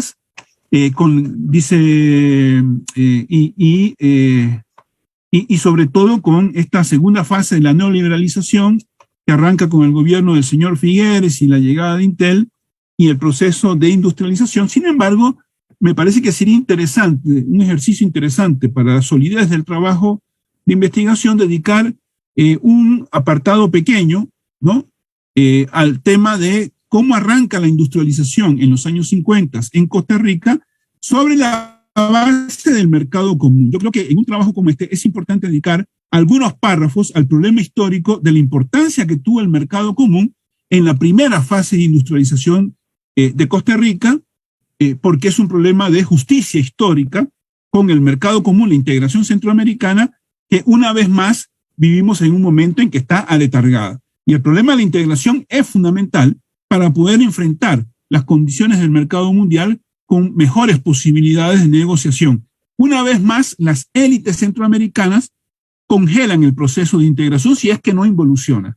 Y una vez más, eso nos condena a negociar individualmente.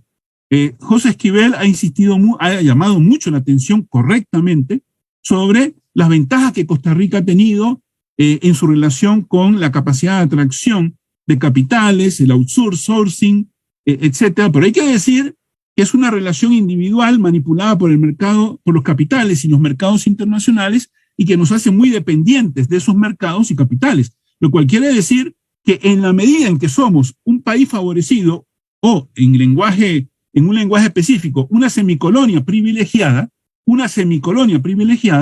hay que tener cuidado con la tentación del hijo predilecto o del esclavo predilecto, el siervo predilecto.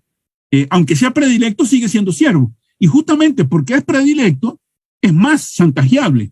Entonces, claro, el hecho de que Costa Rica sea el país de la región más favorecido por la inversión en manufactura sofisticada, lo hace también más susceptible a la presión de estos capitales y de estas empresas extranjeras, estos capitales extranjeros, cuya única preocupación y cuyo único interés es mejorar su posición competitiva en el mundo utilizando los salarios competitivamente más bajos en Costa Rica que en las metrópolis, que en las matrices, y también la ausencia de sindicalización, otra vez más, la disposición negativa de la regulación política. En vez de ayudar a los trabajadores, le patea en contra, y además la comparativamente menor protección del medio ambiente en los países periféricos en comparación con los estándares de los países. Por tanto, los costos en los países centrales son mayores.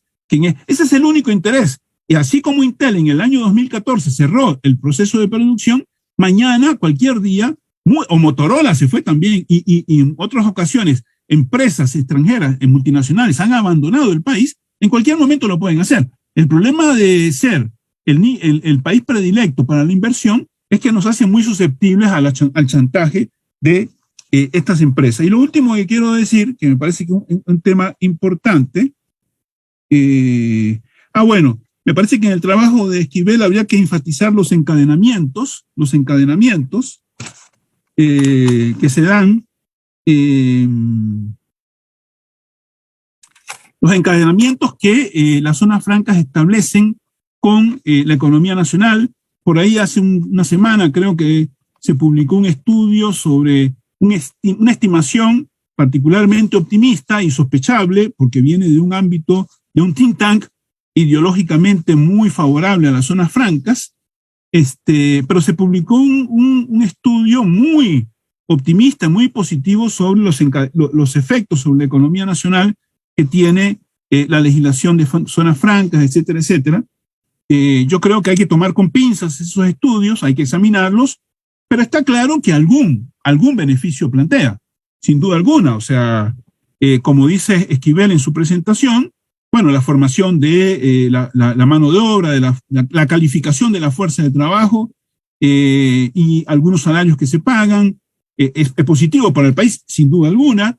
Es el costado luminoso del asunto. Por otro lado, hay que decir, ¿no? Que esos encadenamientos están muy por debajo de lo que se había prometido originalmente, ¿no? De lo que se había prometido originalmente, y que las condiciones laborales son esas que graficó, que describió Esquivel.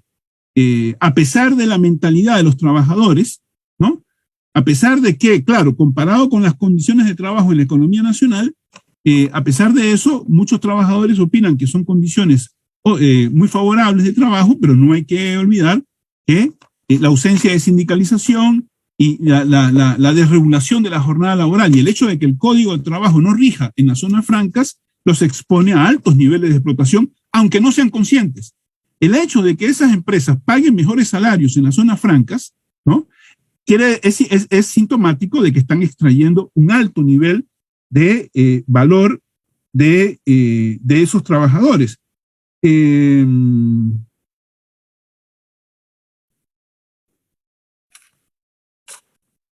Roberto. Y eso. Muchas gracias. Vamos. Ok, gracias. Bueno, muy interesante las aportaciones que se han hecho hasta el momento, aparte de las exposiciones de Fabricio y José, a quienes invitamos a Perdón, Nancy, una palabra. José habla de outsourcing, pero el término más actual es near sourcing, que tiene que ver con las tensiones entre Estados Unidos y China. Que muchos comentaristas están hablando de que empresas norteamericanas que estaban en China van a venirse a América Latina. Y los economistas liberales en este país insisten en que Costa Rica está excelentemente posicionada para atraer, para beneficiarse de eso que ahora llaman near sourcing, y ese es un problema, porque el marco temporal de Esquivel termina en el 2014, y eso hace con que, eso ya hace 7 años, y 7 años son muchos, sobre todo después de la pandemia. Yo creo que el marco temporal debería ser ampliado, o por lo menos de manera a incorporar el concepto de near sourcing y las perspectivas que los economistas liberales y del gobierno de los partidos principales están elaborando con respecto a la posibilidad de que Costa Rica se vea muy beneficiada con esta atracción. Somos un país muy pequeño, la mayoría se va a ir a México, pero con que un 10% de lo que salga de China venga a Costa Rica, este país se revoluciona y la clase media se explota. Entonces, somos sociólogos, somos sociólogas, y hay que incorporar ese elemento porque va a pesar mucho en las perspectivas. Y esa es una debilidad del trabajo de Esquivel, el marco temporal que tiene. Porque puede acabar sacando conclusiones menos desubicadas en relación con la tendencia actual. La tendencia actual no es el outsourcing, sino el near sourcing. Perdón, gracias, disculpen. Bien, gracias. Fabricio y José. Ya pueden encender las cámaras, ya pueden encender las cámaras. Al espacio, sí, acá, a esta plataforma de interacción. Bueno. Nancy, vieras que me sale un mensaje que me dicen que no puedo compartir el video porque el host no me lo permite. Marilyn, en ese caso, seguramente ya le había cerrado la cámara. Marilyn. Listo. Bueno, vamos a continuar. Perfecto. Gracias. Sobre todo porque aporta ese idílico fondo caribeño. Caribeño. Vamos a hacer lo siguiente. Bueno, me imagino que quieren reaccionar a algunos elementos de los que ha planteado Roberto. Pero antes les voy a hacer una pregunta y le voy a añadir yo otra pregunta. Es decir, para que ustedes se puedan posicionar, ¿verdad? Y más bien elaboren una respuesta considerando pues lo que quieran reaccionar con respecto a lo que les ha planteado Roberto. Una pregunta que tenemos Ruth Zabaleta, que es también graduada de la maestría, que nos ha estado acompañando en esta jornada y que se relaciona también en parte con una preocupación que yo tenía a partir de lo que ustedes han estado hablando. Entonces, la pregunta, lo que plantea Ruth, dice, aunque el impacto del teletrabajo sea positivo, hay que analizar si las condiciones económicas se mantienen, así como las prestaciones sociales, ¿verdad? Y o analizar los procesos de supervisión en ese sistema laboral que puede ser hostil hacia los y las trabajadoras, obviamente, como el uso de cámaras, los recesos sincrónicos, etcétera, ¿verdad? Que ustedes ya saben que implica la dinámica laboral. La pregunta es, ¿cómo se visualiza en los países de la región? Y justamente relacionada con esa pregunta, ¿verdad? Porque yo pego la inquietud que tenía, que es justamente tenemos como un discurso de flexibilización del trabajo de parte de las instituciones y de las empresas y de las ventajas que representa el trabajo a distancia o el trabajo que está integrado a lo que son el uso de las tecnologías digitales, ¿verdad? Viéndolo siempre como un elemento positivo, justamente retomando las inquietudes, algunas de las cosas que planteaba Roberto, de cómo de repente nos puede contribuir o ayudar a acomodar nuestra vida cotidiana, ¿verdad? Si tenemos un trabajo un poco más flexible, por ejemplo, con respecto a lo que es la jornada laboral. Sin embargo, también quienes han estado estudiando estos temas del trabajo y sobre todo lo que es el trabajo en las plataformas digitales, pues hablan, y por ahí ustedes, fue José quien también habló en oposición, el extremo control que existe, que es lo que Ruth a la vez está planteando. Un control extremo, ¿verdad? Que está a la vez se facilita justamente por el uso de las mismas plataformas, en donde se sabe qué es lo que está haciendo cada trabajador en cada momento, ¿verdad? Haciendo uso también de los algoritmos con que cuentan los sistemas. Entonces, ahí hay un proceso, es decir, hay incluso una lógica del trabajo, y tal vez puede ser hasta más extrema, de lo que ocurría en las fábricas de manufacturas tradicionales, que todavía algunas obviamente existen, ¿verdad? En donde también se ejerce un control del tiempo, del ritmo biológico, etcétera, de las y los trabajadores. Entonces, bueno, me gustaría como que retomaran eso, tiene que ver con algunos elementos que a la vez ha planteado Roberto. Y principalmente a José, porque ha avanzado más en lo que es el desarrollo de la investigación y ya ha realizado algunas entrevistas. Entonces, me gustaría saber, José, si de pronto, ¿qué pasa? Bueno, si se ha encontrado en estos relatos, ¿qué pasa con el tema de la identidad y del valor que le dan las personas al trabajo que realizan?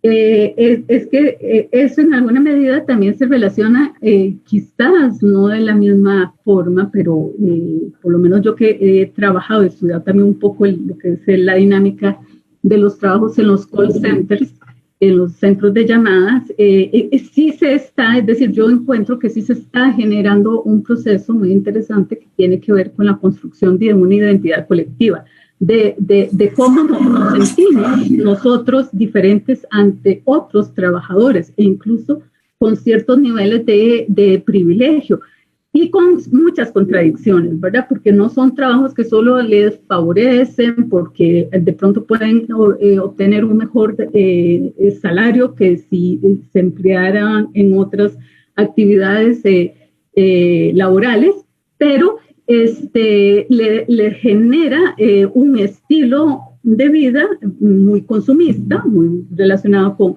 un alto nivel de consumo, ¿verdad?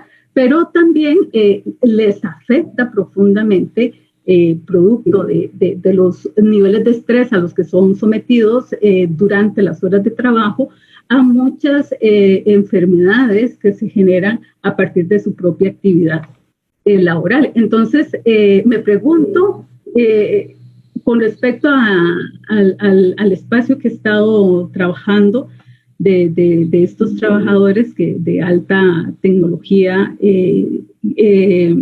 si hay o ha encontrado usted algo particular, ¿verdad?, con respecto a estos procesos identitarios, ¿verdad?, y que rompen un poco entonces con estas lógicas tan individualizadoras que supuestamente nos generan también el uso de los medios digitales.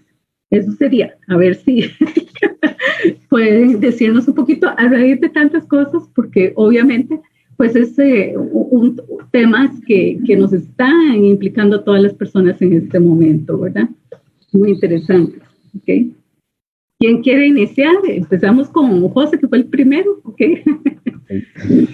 Bueno, voy a intentar a ver si hay algún temilla por ahí que se me escapa. Sí, no, el tema temporal, yo coincido completamente con Roberto. La investigación está muy acotada a 4 años. En su momento la causa fue fue una medida escapista, porque fue no entrar al tema de lo que ocurrió en el 2008. Antes y después del 2008, porque eso fue un parteaguas en cuanto a la dinámica con las empresas transnacionales por toda la crisis del 2008, etc. Entonces, para no hacer un estudio comparativo, que no era la intención, entre pre-2008 y post-2008, pusimos el año 2010, cuando las empresas retomaron algún nivel de estabilidad, y 2014, porque fue el año donde Intel se fue, o se fue por lo menos la planta de producción, quedó el centro de investigación, la parte más de servicios y de logística, de la empresa. Entonces, por eso la acotación muy específica, porque la intención no era hacer ese estudio, ese macroestudio de todo el sector de manufactura avanzada o de un largo periodo del sector de manufactura avanzada. La intención fundamental era conectar estos elementos del régimen de acumulación en un momento específico, los mecanismos de regulación de ese momento específico y las implicaciones de modelos de organización del trabajo en condiciones laborales. En el momento, cuando se planteó el proyecto de investigación, también no había muchos estudios que tuvieran estas características, por lo menos este punto de entrada al tema. Entonces también me pareció que es el más contenido, la parte empírica, podría permitir a esta forma de entrarle al tema más viabilidad, sobre todo a la hora de análisis. El otro comentario que me hace Roberto sobre el tema cultural. Sí, yo por mi formación tal vez no me he especializado mucho, no profundicé nunca mucho en el tema cultural, más allá de lector o curioso del tema. Pero sí, yo coincido también con Roberto, me encontré con que el peso del elemento cultural, sobre todo lo que identifico más sencillamente, el tema del consumo, el deseo del consumo, luego palabras de Roberto de alguna clase, la erotización que conlleva el consumo cala muy profundamente en la clase trabajadora.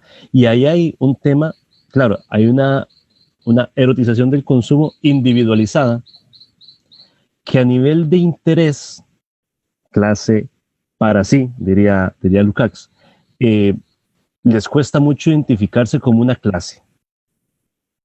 Y más bien se ven como competidores por ese bonus al final de mes, en cuanto al rendimiento. Pero sí se encuentra un tema identitario, y es ser trabajador de Intel, trabajador de manufactura avanzada, porque pasa por ser un trabajador especial en condiciones particulares en un país en donde el sector privado es lamentable, las condiciones laborales. Entonces se sienten un poco como los bendecidos de la clase trabajadora en el sector privado y no tienen peso de conciencia como deberían de tener, según ellos, los trabajadores del sector público, por todos los beneficios, todos los regalos que tienen, esas convenciones colectivas, esos derechos, ellos lo sienten que es gracias a su productividad que lo reciben, no como un regalo, no como un beneficio extra. Yo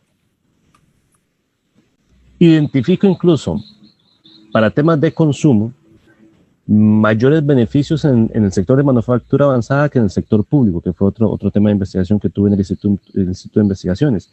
Tienen una serie de beneficios extra respecto al tema de consumo, no solamente con el salario, sino también con acceso a ciertas cosas, estos beneficios, salarios extra. Cuando los trabajadores de Intel se cierra la planta, además de todas las prestaciones por ley, recibieron bonus extra de no poco dinero, de millones de colones, algo que Intel no estaba obligada a hacer. Entonces, hay esta identificación, hay una identificación de ser unos trabajadores beneficiados. Claro, ahí entonces yo problematizo en un contexto, en un sector privado costarricense donde el 50% está en condiciones de informalidad. En ese contexto, usted se siente que es un trabajador con condiciones altamente particulares. Por ende, usted cuida muchísimo su trabajo.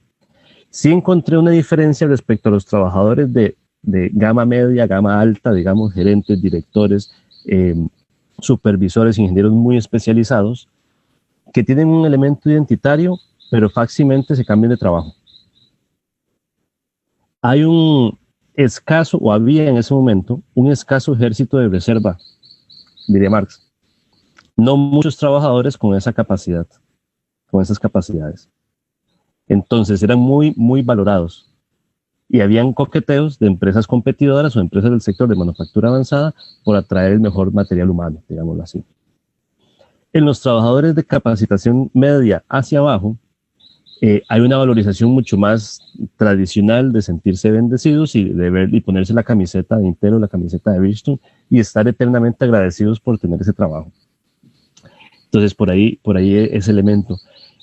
Respecto al tema de flexibilidad que mencionaba Roberto, yo tengo más bien una valoración hacia lo positivo de la flexibilidad. Ahora, para mí el problema está en un tema de poder. ¿Quién determina la forma organizacional del trabajo y quién determina las relaciones laborales? En este caso es exclusivamente la patronal. Ahí está el problema. Claro. Ahí está el problema. Incluso si a mí, porque alguna vez me llamaron a la Asamblea Legislativa para dar mi opinión sobre un tema, sobre un proyecto de empleo, para mí incluso la solución no va por un mecanismo de regulación que le diga a todas las empresas específicamente cómo deben de flexibilizar o cómo deben de determinar estos modelos de organización del trabajo, porque el capitalismo es demasiado innovador. O sea, tardan 2 años en la Asamblea Legislativa para determinar una ley sobre flexibilización laboral y 1 año después esa empresa va a haber encontrado los portillos legales para poder innovar, seguir siendo productivos, más o menos escabullirse en la ley, e implica nuevamente condiciones laborales de mayor explotación hacia la clase trabajadora. Ahí me parece que la clave está en el tema de poder. Sí debería existir un marco legal que obligue a las empresas a tener sindicatos, a habilitar la posibilidad real de que los trabajadores tengan la capacidad de negociación colectiva, porque en ese entendido, los trabajadores, que son los que están directamente implicados en el día a día de la empresa, tienen la capacidad de negociar condiciones. Eso me parece que es mucho más eficiente, pero claro, eso implica un tema de lucha política. Y es claramente uno de los atractivos que vende Costa Rica para atraer inversión extranjera directa. Aquí no hay sindicatos. Gracias. Muy bien. Fabricio. Bueno, con respecto a lo que se planteaba acerca de los mecanismos de control en torno al trabajo, si hay mejoras o deterioros en las condiciones de vida, tal vez algo que no se abordó mucho hace un rato es también que, bueno, y que Roberto sí lo profundizó un poco, es el tema del carácter mismo, ya sea de la institución o de la empresa. Entonces, ahorita estaba recordando un par de entrevistas exploratorias que había realizado a ambas personas del sector privado, y pues eso también hay que analizarlo con pinzas de acuerdo al carácter de la empresa. Entonces, por ejemplo, entrevistaba a una persona ligada al sector informático y me hablaba maravillas del teletrabajo, lo valoraba positivamente.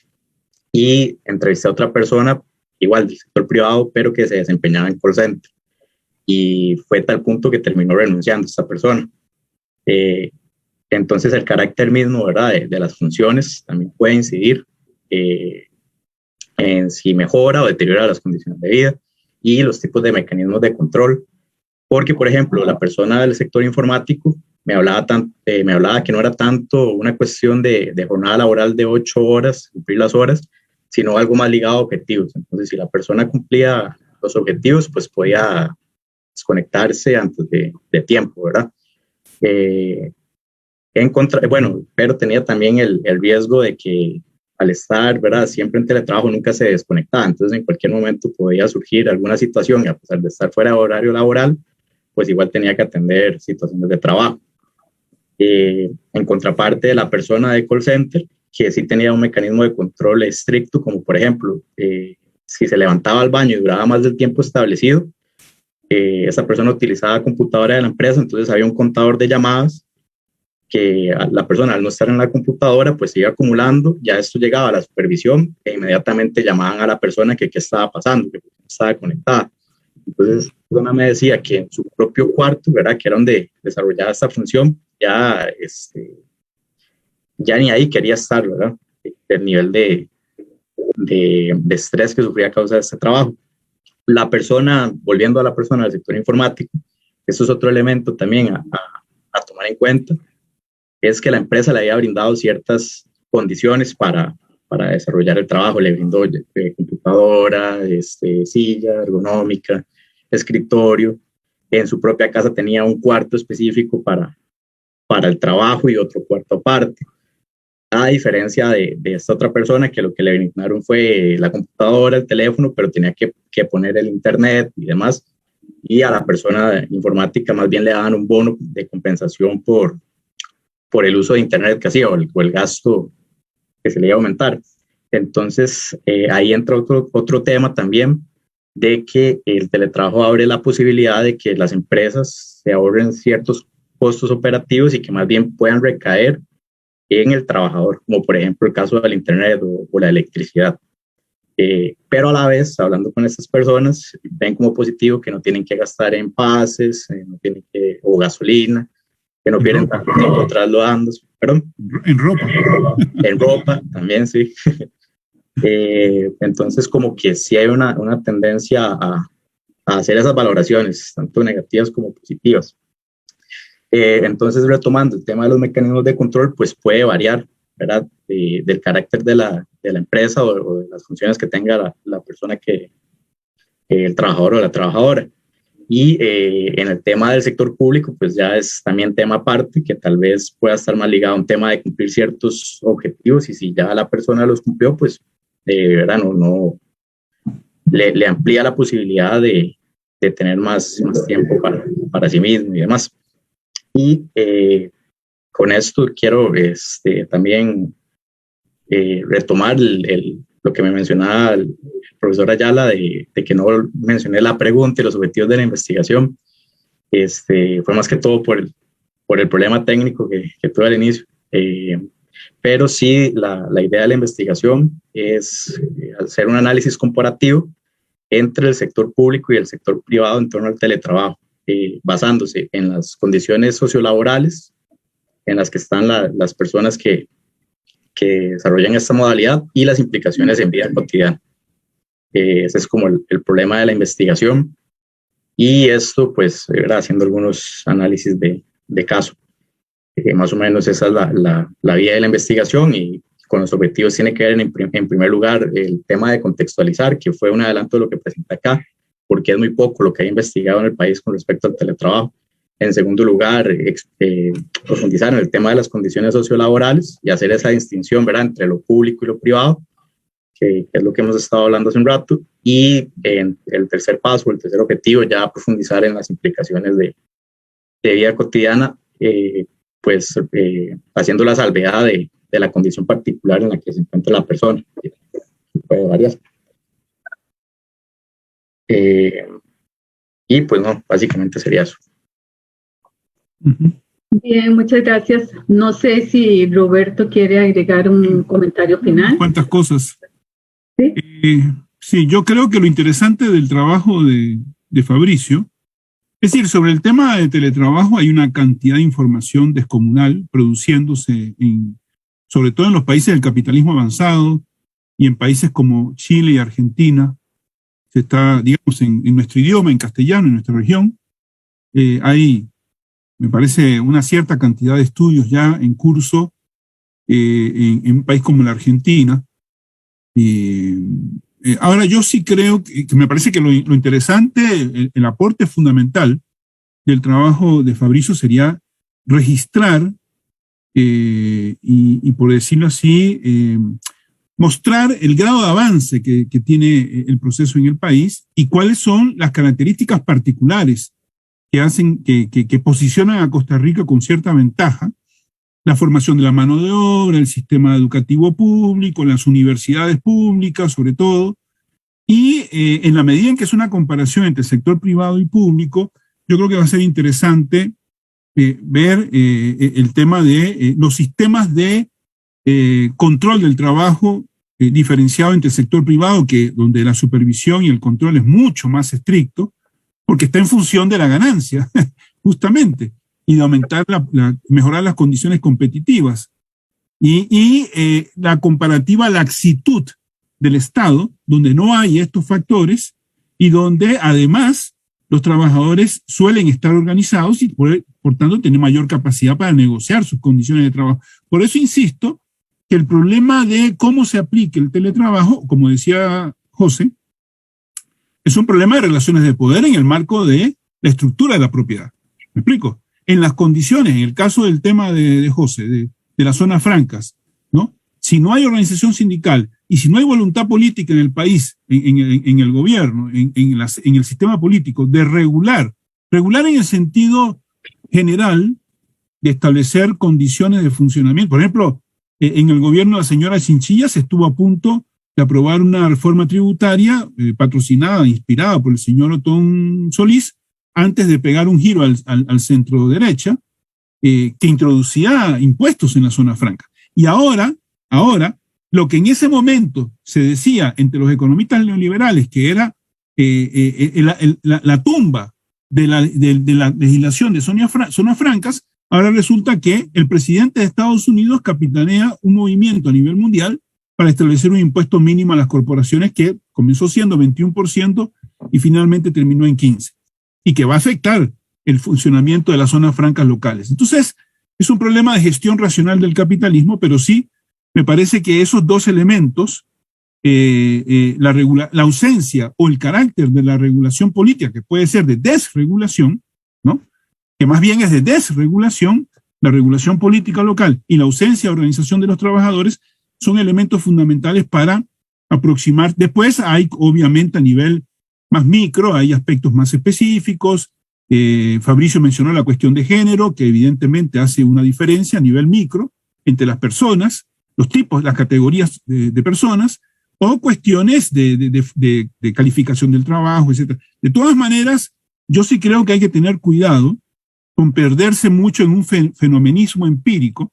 Hay que tener presente, por lo menos esa es mi vocación, si cuando hago un estudio de este tipo tengo presente el carácter del capitalismo, para saber cuáles son los límites y posibilidades y las tendencias más probables, ¿no? Entonces, en el marco de las relaciones de fuerza que imperan en el mundo laboral industrial costarricense, lo más probable es, sí, efectivamente, que el teletrabajo simplemente en función de los intereses de los patronos, ¿no?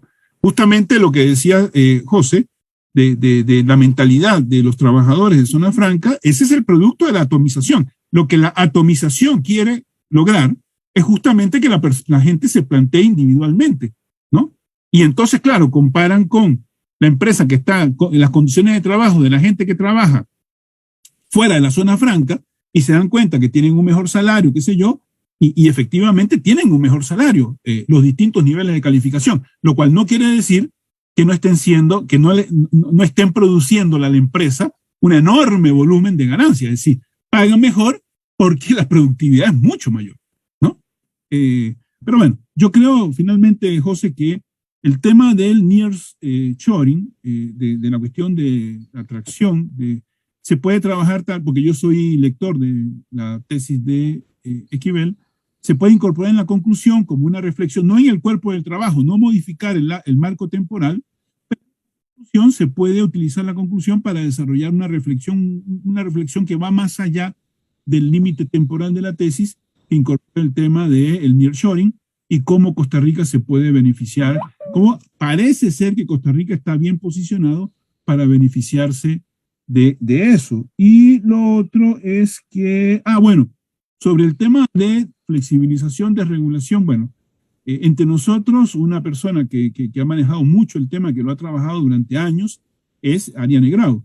Y si mal no recuerdo, Ariane hace esa distinción entre flexibilización y desregulación. La flexibilización, en principio, no es mala, es más, puede ser muy positiva si la gente recupera el control sobre su jornada de trabajo y cómo distribuye su tiempo pero lo que es el problema es la desregulación, porque condena a las personas trabajadoras a una situación de indefensión y a la atomización y a negociar individualmente con los patronos. Y eso nunca es una buena noticia. Muchas gracias. Bueno, muchas gracias. Damos por concluido esta mesa. Muy interesante los aportes que se han realizado en torno al trabajo. El trabajo que está en constante transformación en estos momentos y que también nos está implicando pensar todos estos aspectos que ustedes han señalado, porque corresponden a nuevas situaciones y por lo tanto nuevos retos a los cuales debemos enfrentar y encontrar respuestas y sobre todo ojalá propuestas que defiendan a las personas trabajadoras. Bueno, estamos concluidos. Gracias por estar acá con nosotros, por compartir el trabajo de ustedes, José Esquivel, Fabricio Montanini y del profesor Roberto Ayala. Les invito también a que se conecten a las 5 de la tarde con la próxima mesa que es sobre el tema de migración y movilidad humana. Hasta luego. Tengo clase yo, así que no voy a poder, pero ha sido un gusto. Fabricio, un gusto volver a verlo y a José también. Nos toca dar clases. Muchísimas gracias por la invitación. Otras personas quizás podrán estar acá. Bueno, hasta luego y gracias. Hasta luego.